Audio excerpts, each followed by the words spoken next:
Dad, you've been working on this for a long time. What is it about? This is about Sarah Baatman. I'm actually going to call this work Batman's Long Wait for Mandela. Mandela is in Nelson Mandela. Yeah, the great South African president. Yeah. So, what does this have to do with her then? Hmm. Well, this story goes back to the early 19th century actually, and they say there's a connection.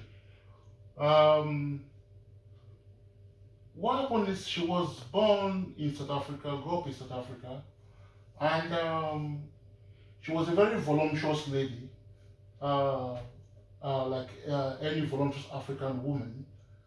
But for some odd reason, I don't know, the European South Africans, some of them thought something peculiar about her, and they brought her to England to be part of the circus, part of a freak show for people to pay money to go and see. They treated her so badly.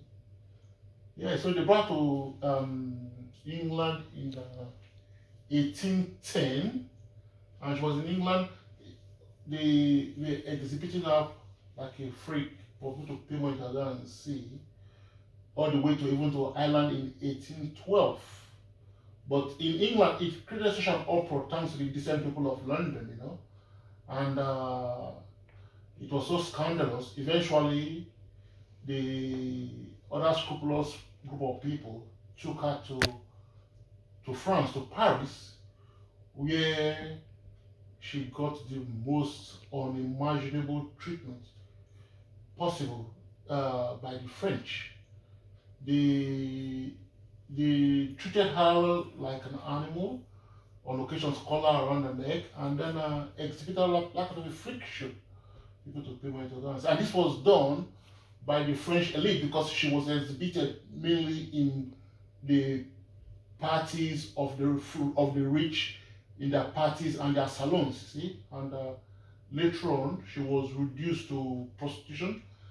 I'll call it prostitution. It's not really prostitution because there was no consent on her part, so she was terribly exploited. And eventually, in 1815, she died under very mysterious circumstances. There was no autopsy done for her.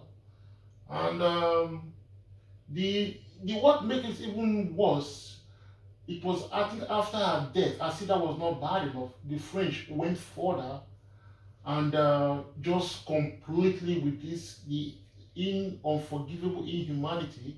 She was exhibited, her body was exhibited in the French, their Natural History Museum of all places.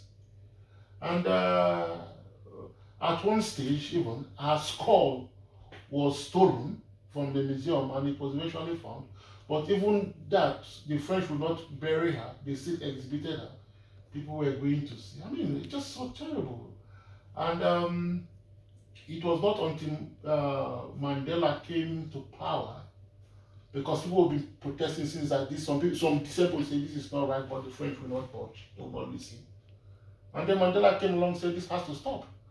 But even then, the French will not want to release her body because Mandela said, "Give me back her body." They will not release it. They actually took this matter up the way to the National Assembly, but Mandela will not back down. Eventually, the French came to their senses and her body was released. And this was in 2002. Can you believe it? 2002, and Nelson Mandela saw to it that she be given a decent burial.